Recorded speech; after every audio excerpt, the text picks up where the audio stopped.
Before you watch this video, pay attention, because there is a lesson here that many people, and that lesson is simply this. How you doing? I'm okay. You look amazing. What's your name? Thanks. Have a good day. Hey, hold on. I can't talk to you real quick. What's your name? My name Nair.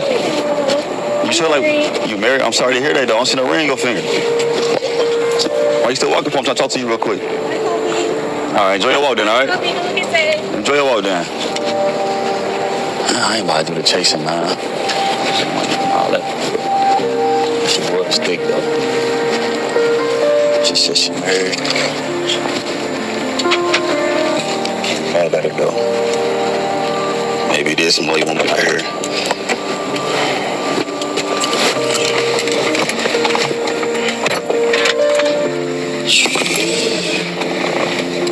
Oh. She walked me back. That's funny. Let's see if she want to go. How you doing? Hi. You look amazing. My name Nair. What's your name?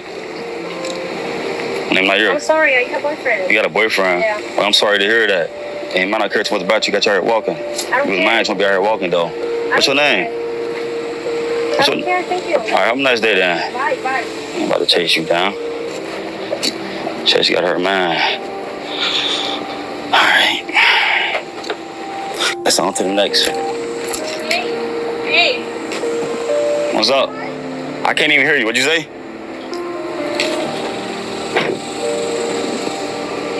I mean, yeah, you see me up in the car door, right? You think I might get in a stranger car? Oh, wow. Yeah, what's up, though? I got somewhere to be. Nice. What you focus on expands. Hey, how you doing? Man, you was gorgeous. What's your name? Brooke, I'm good. Thank You good? My name Nair. Nice to meet you. Nice to meet you. You was gorgeous. Thank you. Let me get your Instagram if you don't mind. No, I'm okay. You okay? Why? Let me get on this side. I'm a gentleman, you know what I'm saying? Get on this side. You say you got what? I gotta do that. You got to do. So why you out here walking? I can walk. So your man that you out here walk. I'm walking somewhere. I can walk. But I'm saying though, you got your man. Though, you shouldn't be out here walking. You feel me? You should be. Okay. So I can't get your Instagram though. Nah, I can't do that. All right, that's cool though. All right. But look though, if you was mine, you out here walking though. A covetous nigga, a wicked nigga. You know, this is a skit, you know, and it's by Nair Prince. You know, he do this loyalty test challenge, and you have the guy up top up here, you know, telling brother, you know, this is something, you know, that you can learn from. But there's two sides to every story. I'm not going to focus on, you know, the women that are playing the gold digger, you know, but I want to focus on covetousness. You got brothers that is like him. They will go out there, you know, meet them a tenderoni, you know, one of them old YB or whatever you want to call them, or, you know, just a regular woman that's, you know, that have a husband, boyfriend, whatever, and these guys, they don't care. You know, they will use their vehicles, their jewelry, you know, that dread hair and all this and that, which is going off, you know, having hair past your shoulder. You know, you're not supposed to have long hair past your shoulder, you know, and he got a smooth baby face. I don't know if he can grow a beard or not, but if he's shaving it, he breaking the law. But I don't want to go too far to the left and off subject. You know, he have a brothers like him. I don't want to just call him out because, like, this is a sketch. I don't know the brother, you know, and if he have any knowledge of the truth or whatever, I don't think he'll be doing videos like this, because this will help promote brothers, you know, that have that swag, that have that money, that have that, you know, that good conversation, and they know how to pull women, you know, and they will go ahead and use this right here as their hunting bow, you know, to get a woman, you know, And what I mean by, like a little bow or whatever, like the Cupid, with they bow with the arrow and they shoot it, make the girl fall in love with him, and she forget that she got a, well, not really forget, she don't care about her man at home now when she see his material items, you know, like I said, chains, his chain that's around his neck, his name brand clothes, smelling good, got you know, the 2026, high class sporty vehicles or luxury vehicles or whatever. And, a lot of these jakes know that this right here would make a lot of women, fall to their knees pretty much, you know, because women look for comfort. Women look for stability and everything else, power, wealth, money, you know, brand new cars and houses and stuff like that. Women are more materialistic than men, you know.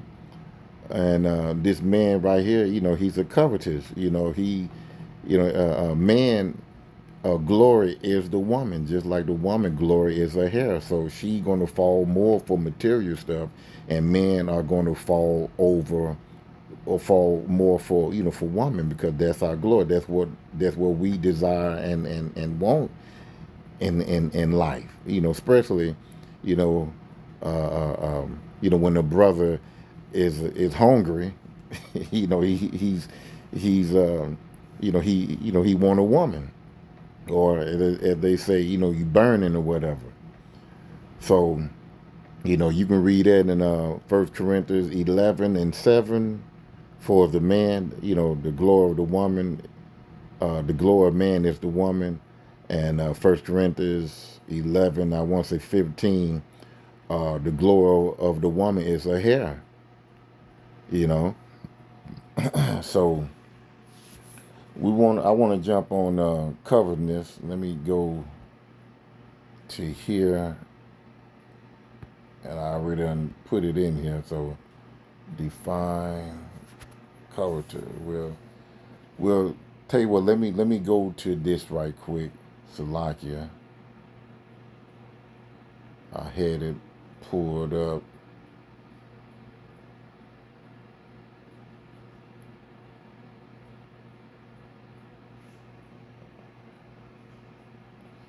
We'll just read this here, see what it come up. Says here, to wish for earnestly, number two, to desire what belong to another, in ordinary, and alternately, or copula, copula, copula. I know I killed that word, but this is what it says here: desire for what belong to another. And I had a scripture where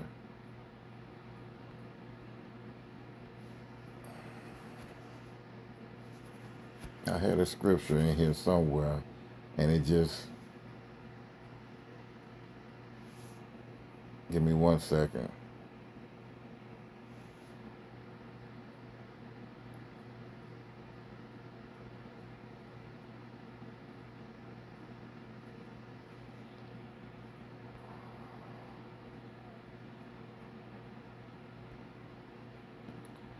And it pretty much was it was this oh man, I wish I took a picture of it. Hold on, give me 1 second. Okay, here it is right here. We're gonna read in DRA. It says here, but let none of you suffer as a murderer or a thief or a railer or a coveter of another man thing. His matter, his affair. Let's go to CJB. Let none of you suffer for being a murderer or a thief or an evildoer or a meddler in other people's affair. You got men. They and it can. This can be a two-way street. But we focus on men dealing with men affair with, dealing with a woman. CEV, but you desire to suffer if you are a murderer, a thief, a crook, or a busybody. This man here, he's a constant busybody behind these women. When they tell him, "I got a man," you still pushing, still being a busybody, still trying to get that. Well, okay, what do you want? Or he'll come back and he'll say, "Well, uh, I'm sorry that you in that position," or something to that nature. You still being just a busybody. You still scratching and wiggling and everything else to get this girl to change her mind. And that's not that's not a righteous. That's not a righteous thing. You know. Let me go to. Let me go to. We're gonna go with the First Peter.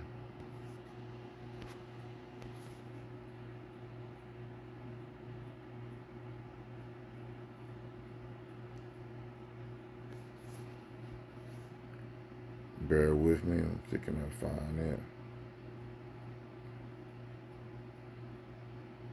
Yeah, this is the King James version here. It said again, 1 Peter 4:15, but let none of you suffer as a murderer, or as a thief, or as an evildoer, as a busybody in other men's matter.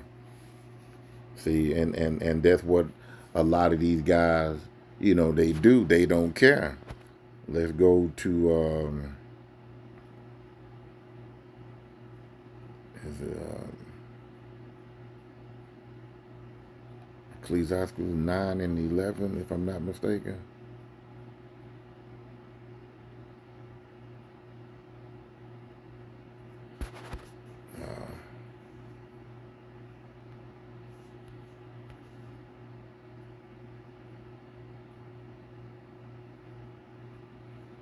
Okay, hold on, give me 1 second.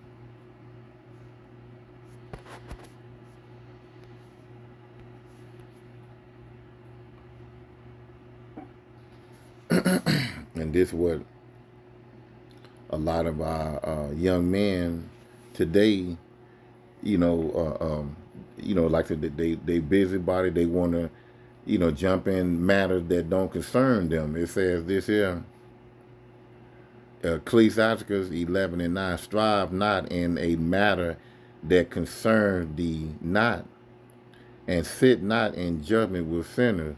Verse 10, my son, meddle not with many matters, for if thou matter much, thou shalt not be innocent. So you still, being a busybody, not giving up until you get that, that number or that Instagram or whatever, and you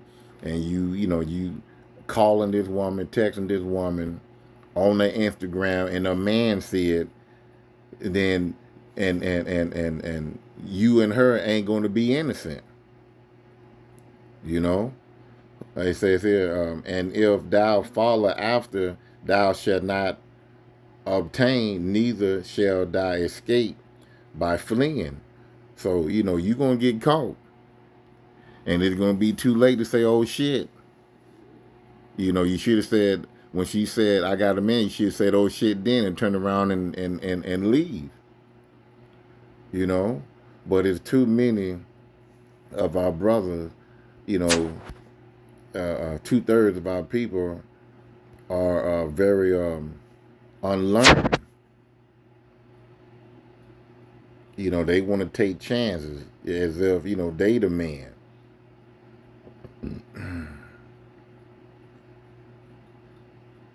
Give me 1 second.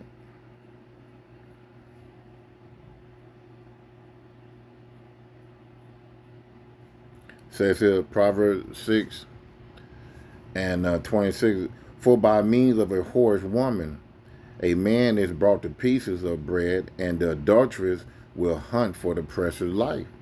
So, a lot of men, some men, I won't say a lot, you can tell if a woman, she's out there, and you can tell that, she's a homebody, she don't do certain things, whatever.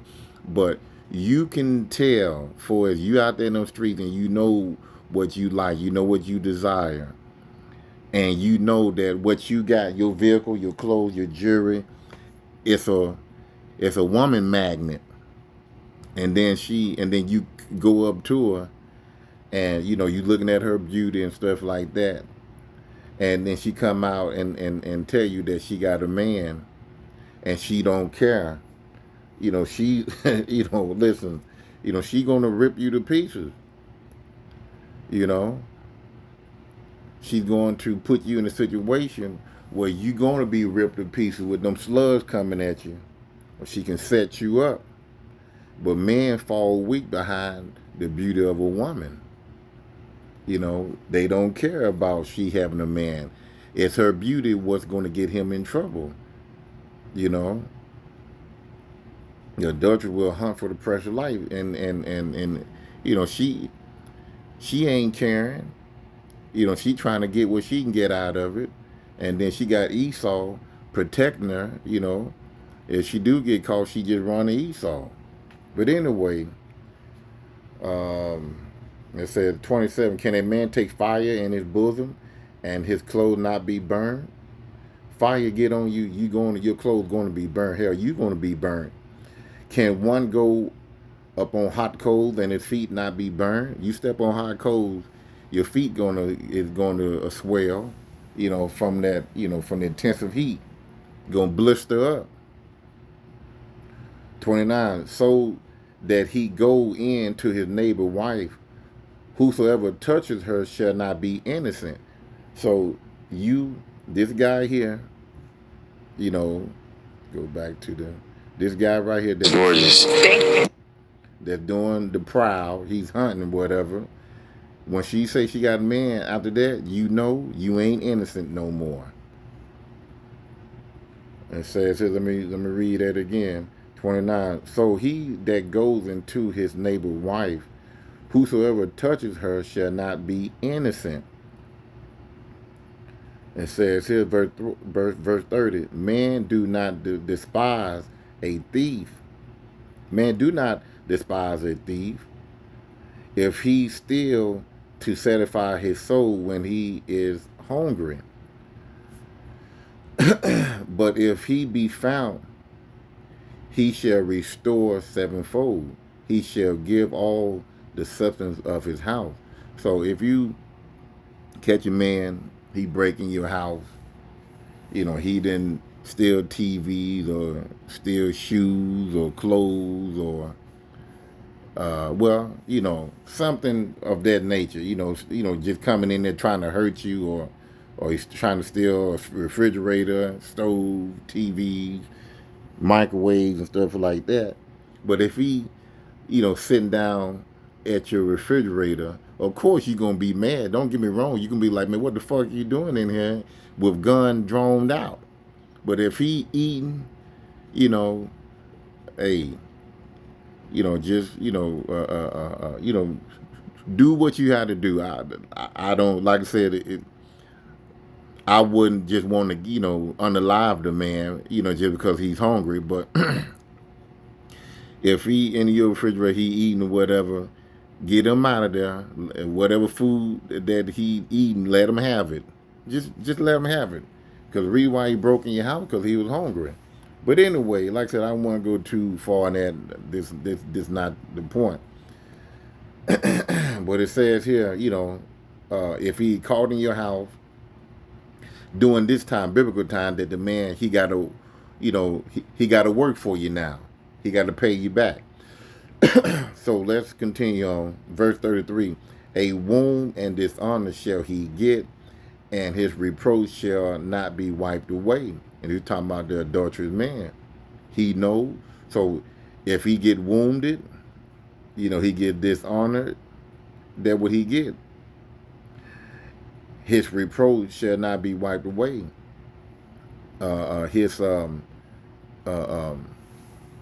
his the what you call Slocky. Hold on.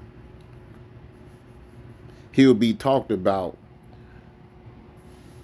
for many of days, of how effed up this, how effed up this brother was for coming in my house, you know, dealing with my woman. So people are going to talk about that. They're going to use that as an example of what not to do, or not to come in Mr. Davis' house, because Mr. Davis, he put lead in guys that trying to get at his woman, or any woman, because I'm sure if Mr. Johnson in the truth, he gonna get rid of that woman. In biblical time, there will she'll be put to death, both of them. But if he come in the house and he catches both of them, then like I said, by biblical standard, both of them supposed to be unalive.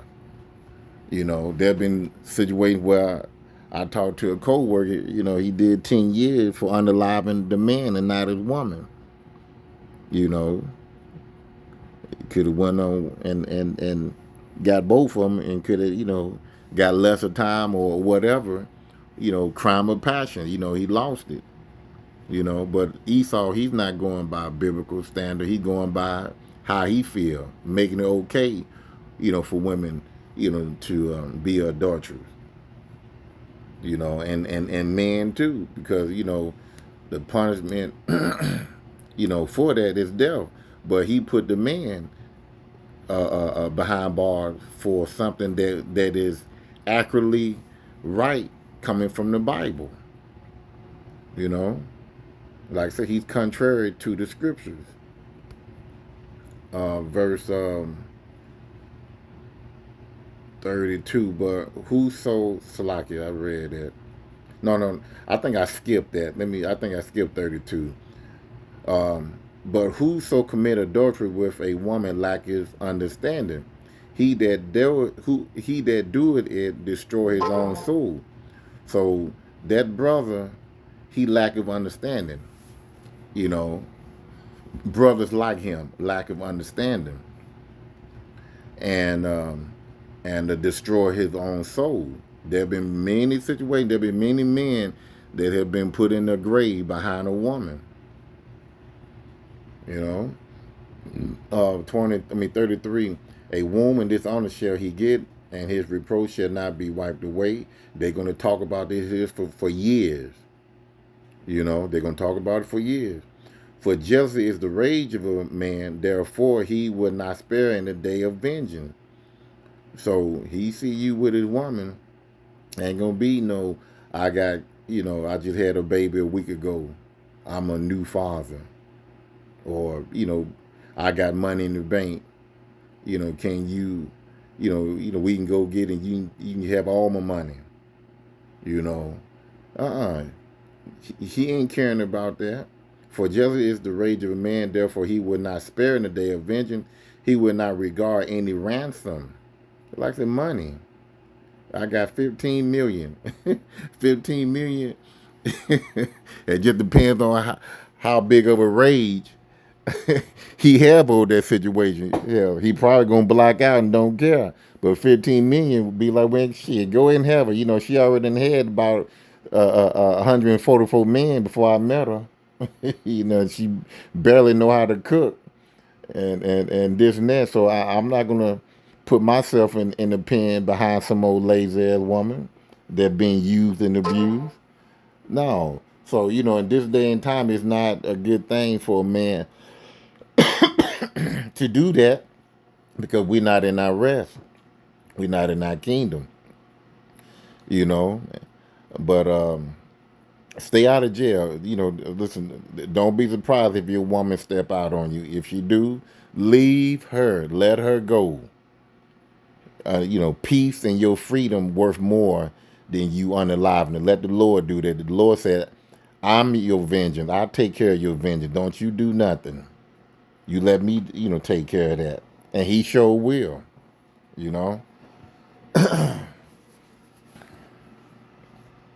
Let's go here right quick. Give me 1 second. So I'm going to end this right here. Like I said, there's this can be a two-part lesson. Like I said, there's always two part to to every coin, right? And that video, you saw a woman gagging abroad out by herself, you know, and which she's supposed to have a covering. She's supposed to be, with a man. Like I said, but Esau, he's contrary. He gave our women power to go, gagging abroad. So I'm gonna go ahead and do a two part. Well, not a two part, but I'm gonna break it down for the adulteress. The woman, she got a man, and then she let another man break her loyalty to her husband, and she dealing with him now because of material stuff. So it says here. Let me read the AI overview. Historically and biblically, adultery and covetousness are considered serious sin in the Bible. Adultery carry the death penalty, while covenant is seen as a form of idolatry that lead to spiritual ruin. Adultery, this is not just only for the woman, the man too. If a woman tell you, that she got a man and you dealing with her, y'all both commit adultery. Adultery is the act of having sexual relationship with someone who is not your spouse, right? Like I said, I'm not going to read all this. I'm just going to you already know what adultery is. Covetousness mean having an intense wrongful desire for something that belongs to someone else, like their house or spouse. And the penalty for it, it tells you. Let's go. Like I said, I'm not going to read all this. I'm going to go all the way down to Leviticus 20 and 10. State that both the adulterer and the adulteress shall surely be put to death. Then you have here Deuteronomy 22, chapter 22 and 22 through 24 specifies that both individuals involved should be taken to the town gates and stoned to death in order to purge the evil from the community. So I mean, this covetous, it's both from covetous and adultery is pretty much, the same thing. You desire to have something that don't belong to you, that's covetous, while she have somebody, you know, and that's adultery. And the woman that has somebody, she have a covenant spirit also, because she want material, either that man or material things that he have to offer, you know, that he used to, to hunt for women, to get women, you know. But I don't want to make this here longer than what it is. This was just something in the spirit, and hopefully this right here was edifying. See you on the next lesson. Shalom.